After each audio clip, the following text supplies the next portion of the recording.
Hello everyone, Anita here and welcome to another video.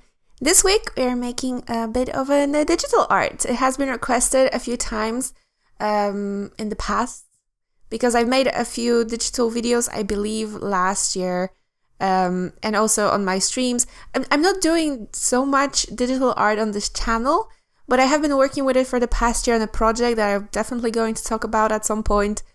And it's just, I don't do it often, but it's not my favorite, but, it's a necessary skill to have these days.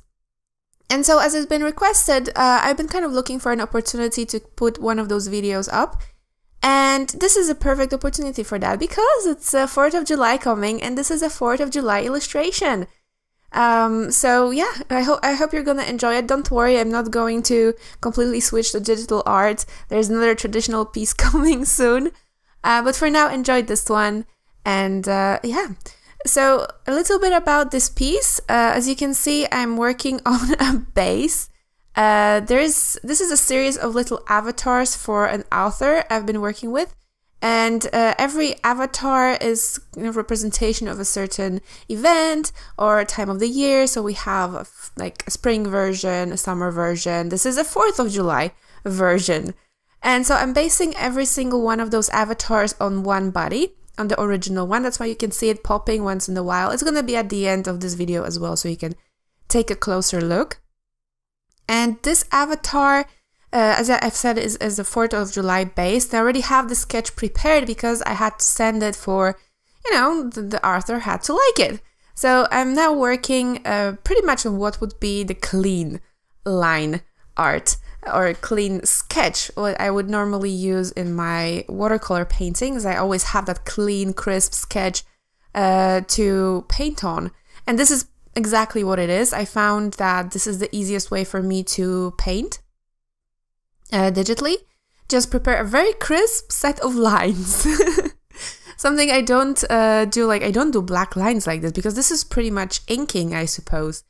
I don't do that anymore, but it is really easy when it comes to digital art, at least for me at my stage. Don't by any means think that I'm some kind of professional digital artist. There are people who are much better at this than I am. I'm pretty much trying just make my own watercolor paintings, but in digital form. So that's what I've been working on this whole time, trying to translate my traditional art into a digital medium. And I'm pretty happy with the result. I think it's pretty close to what I usually put on regular paper. And it's getting much better with every picture. I'm definitely happy with the results as they progress. So in this case, we're just having a very, very simple little figure. There is no background on this. Well, there's actually a little bit of background because I will be drawing fireworks later. But mostly it's the outfit. And for me, these pictures are just like a breath of fresh air because I really like drawing outfits. Just sometimes you just want to draw the outfit, you want to draw the figure. You don't want to kind of care about the background. I mean, don't get me wrong, I love drawing backgrounds. But sometimes, just it's a hassle, you just want to satisfy your need to draw clothes. At least that's how I have it. I love drawing clothes. I love drawing those little tiny crazy outfits that nobody would wear in real life, let's face it. But they're so cute. They're so adorable. So I have a lot of fun actually in making those pictures. I mean, why would I make them if I didn't have fun, right? And so, you can see me doing the lines here in the background. There's nothing really special about it. I'm just trying to figure out the exact shapes. This is the very foundation of my picture. Without the very firm bases, this firm outlines, it's very hard for me later on to continue. I've tried drawing without the outlines. It just doesn't really. I like to have that outline. It's much easier for me. So as you can see here, there is a little picture popping up here and there with a color scheme. That's another problem I had with when I switched from traditional to digital. Is because there was just so many colors and I couldn't decide which one to use. So at some point I've created my own version of digital version of my watercolor palette. And then I realized that, you know, if I needed a certain scheme, I could just go to and Google a picture which I liked. I liked the color scheme on that picture, and I could just pull, you know, inspiration from that, certain colors. Now in this case, I was very specific. That's what you see, like a specific color palette. Because this is a 4th of July picture, I am not American. You know, it was I didn't want to get in trouble by doing something, you know, not proper for this 4th of July American very, very serious theme. Well, serious. It's, you know, you have to respect the culture. And so I really wanted to have this proper colors, proper, you know, details, and you can see me later doing it the same thing with the flag. Because what I did, I actually pulled up a picture of an American flag. I kind of twisted it so that it would fit my little flag thingy, and I painted on top of it because I was so afraid that I would get the placement of the stripes wrong, or the placement of the stars wrong, or the numbers. I was like, you know what, better just to have like a little template for it, and that's fine, right? And so, you know, the rest, of course, is just, as you can see here, I'm just playing around. I filled in the colors, and I fill in every single layer, like every color on different layers, so that I can easily work on top of that without worrying that I will, you know, get out of the lines or something like that. Especially in this first stage of just filling in flat colors, because later on, you know, I just paint wherever. I don't really care much. But in this particular case, I wanted the outline to be very crisp. And so you can just see me basically adding a little bit of shadows here and there. And I'm not being very, how would you call it, clean about it. That's another thing about just having like this watercolor feeling, you know. I am not being very specific when it comes to my watercolor paintings, traditional paintings, like where I put the shadows. I'm not being very clean. You will not have overly blended lines. The trick here is to have it, you know, a bit rough. That's actually when it starts to look a little bit more traditional rather than, you know, your digital feel. So you can see here me doing the little flag trick. I hope you guys don't mind that. I don't feel like this is some kind of cheating when it comes to drawing. You know, flags are important. I mean, this is not my flag. I really didn't want to mess that up, if you know what I mean. So I'm basically laying here like a base color, and then I'm coming back with some, oh yeah, here I'm actually doing the outline again. Because what I actually do is I change the outline color to, you know, to colored one. Doesn't stay black the whole time. But the black one is just like, as you can see here, I can just come back on that outline, using that outline, and just can put color really easily. I don't have to draw on top of it again. But if you think, okay, then why are you doing it in black and not in the color specifically? It's because I don't plan from the beginning what colors I'm going to use. And if they change, you know, I can adjust it. I can adjust that black outline to whatever color I want. But black is neutral enough that it's not going to, you know, if you have a different color, it's going to kind of like affect your vision, your view of the whole picture. Black is, I've been using in the very beginning blue outlines. And as much as they work for me during my watercolor work, like traditional one, it just doesn't work in digital way. I had to change it to black, and then immediately, you know, the color became more neutral. And I could see clearly where I was coloring, what I was coloring, and so on. So that's why as well here, I wanted to put in that basic color and basic outline first, because I felt like the black one was a little bit too harsh. It's not, I wanted to have like this vintage feel to this whole picture. And at some point you can also see me changing the background to a bit more creamy color. It's actually the color of my paper, a bit darker, but Just because the white was starting to hurt my eyes. I really dislike white paper. I like more of a neutral tone paper. Whenever I paint on white paper, I just cover it with a basic wash of some kind of sepia tone. Just because I like the creamy feel a bit more than white. And I'm a bit of all over the place here, I feel, with this explanation. There's just so many things to actually explain when it comes to digital drawing. So the next thing on my list is adding a pattern, because of course this whole outfit is, you know, stripes and stars. So I'm adding stripes to the red bits. Every single red bit has a stripe on it. And instead of putting, because normally the flag is a little bit more red stripe on white background, here I wanted to have red background on white stripe just to make it a little bit more interesting for myself.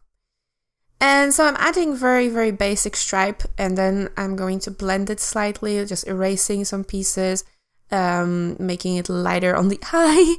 Just blending it basically with the background so that it's not so harsh. And I will be doing this a few times during the whole drawing process. So usually I will just, during the painting process, some things are just getting tweaked as I go, as I see more. So the next thing I'm doing is adding some shading to the dress. And once again, as you can see, I'm not really being very specific about where I'm shading. I'm just adding a different color so that it's not all flat. And even as you can see here on the dress, I'm just adding some little like clouds, like watercolor toned clouds. That's at least what I had in mind. But just basically so that there's some kind of variation in the color. But I'm not thinking specifically, oh yeah, it's because I want this to be a certain shape. Because I never really think about proper shading. As you guys know, I'm not really concerned with that. And so I'm more thinking about, oh, I want to have a nice watercolor feel in this case. It's always, this thing is something that makes me makes me laugh every time when I think about it, because that's the main difference between my traditional paintings and digital paintings. In my traditional stuff, I put so much attention to making it look nice, flat, and no texture. While in my digital stuff, I actually make sure that there is some texture showing. I literally, with every painting, I'm trying to put more texture in it because that's what makes it look less flat. So I always thought it was super funny. So here, as you can see, I'm adding, I call it the details. And that's pretty much, I'm going back over every single line.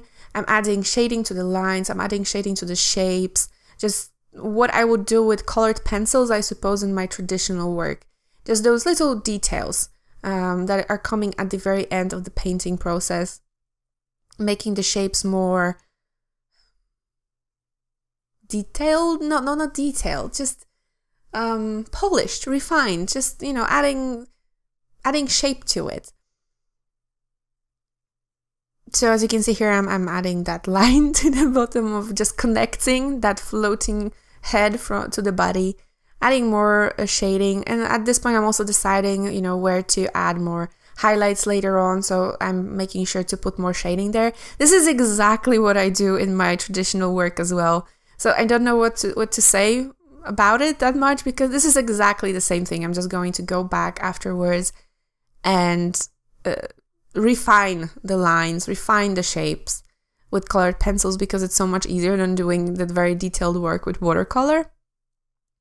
So I was very iffy about that flag. I really didn't like the outline of it.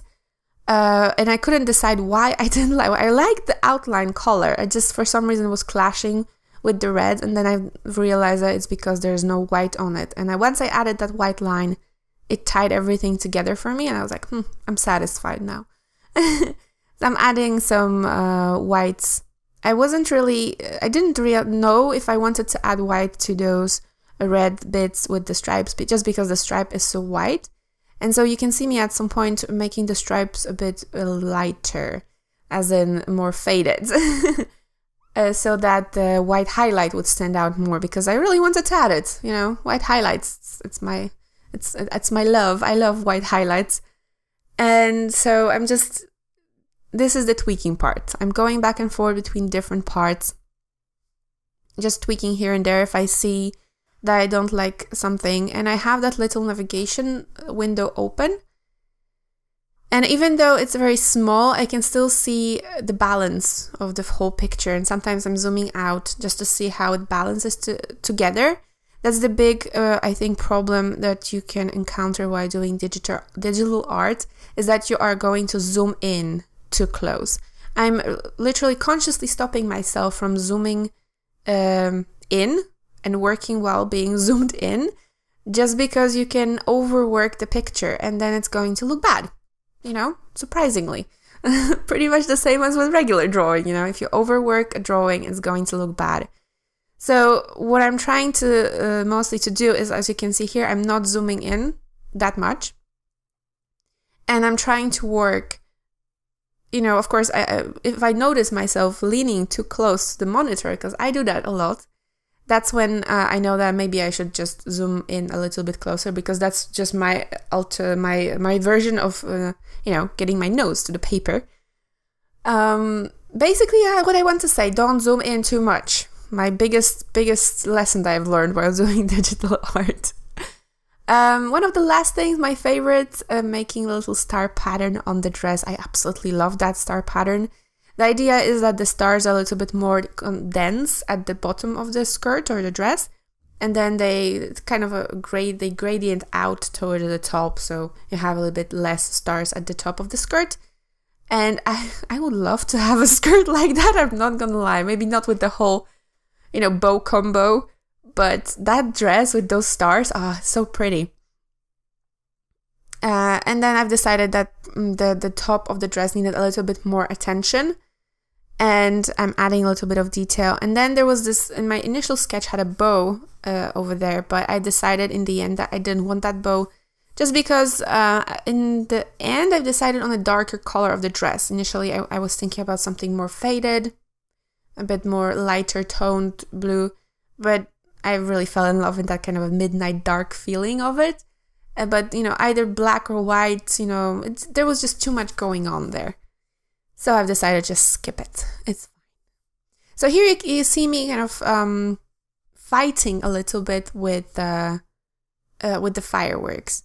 And the reason for that is that I had to, you know, make it easy on myself. So I'm creating a little bit of a circular pattern just to have a base, you know, where to put those stars, those circles you can see in that sketch. And I wanted it to be sort of kind of even-ish. I would do that, you know, on paper as well. Everybody would do it. You would create a few circles, a few lines, just to know where to place things. And so I know where to put those little stars now. And then I'm drawing a few circles. And I'm doing it all by hand, just because I want that hand-drawn feeling. One of the things I really dislike about digital art is that sometimes it can look very plastic, very, it doesn't have that warm feeling that comes from paper and texture.